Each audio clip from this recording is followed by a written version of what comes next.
suunnitellut 16 viikon ohjelma ja jokaiselle viikolle on omat tavoitteet ruokailuihin liittyen, liikuntaan, eli tässä suhteen kestävyysliikunnalle, lihaskuntotreenille ja sitten myös pieniä tehtäviä, mitkä tukee sun palautumista.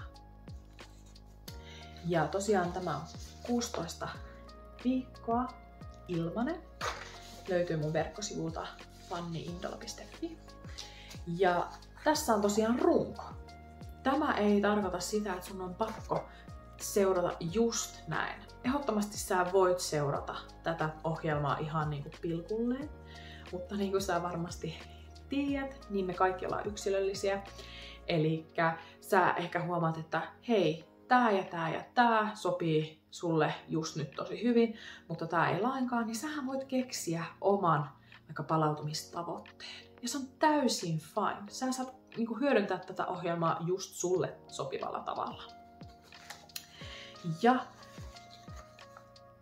tähän saa tulostaa PDF-nä ja sä voit joko tästä ruksata sitten, kun tavoitteet on tehty, tai sitten sä voit hyödyntää tämmöstä. Eli tää on semmonen viikkopohja. Tähänkin saa ilmaiseksi tulostettua mun verkkosivuilta. Ja täällä sä voit kirjata ne viikkotavoitteet, mitä löytyy tästä tiedostosta, paperista, niin sä voit kirjata tähän tai luoda ihan niitä omia viikkotavoitteita. Ja tässä on ensinnäkin ruokailutottumukset, jokaiselle viikolle kirjoitat, mikä on tämän viikon tavoite ruokailun suhteen.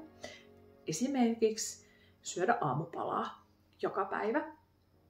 Ja tässä saat sitten värittää, että hyvin meni, ihan ok, kaipaa harjoittelua, valitset niille omat värit. Ja sitten riippuen miten meni, niin värität nämä eri päivät niillä väreillä. Seuraava osio on liikunta, eli kestävyysliikunta tässä suhteen.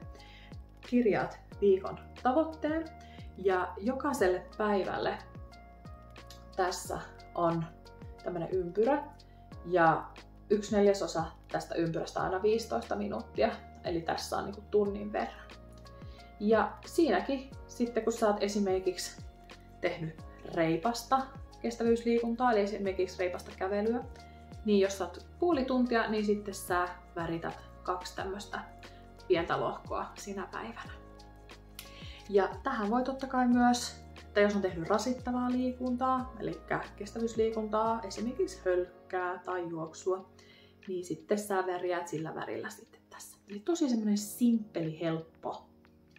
Sitten tässä on seuraavaksi lihaskunto, liikehallinta, eli jos esimerkiksi tavoitteena on 2 kertaa viikossa puoli tuntia käydä treenaamassa lihaskuntoa kotona, salilla, missä tahansa, niin sitten kun sä oot tehnyt sen vaikka maanantaina ja sitten vaikka perjantaina, niin sitten sä värität siinä.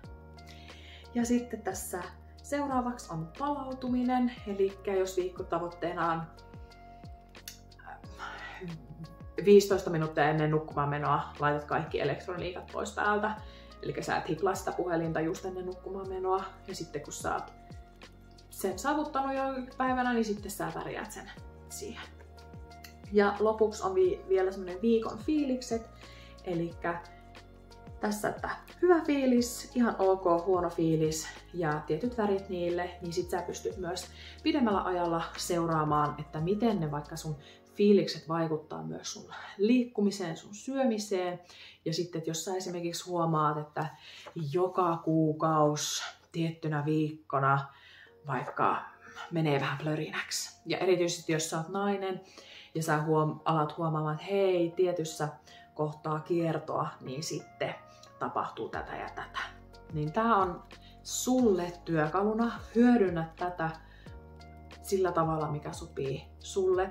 Tää on helppo myös laittaa esimerkiksi jääkaapin ovelle.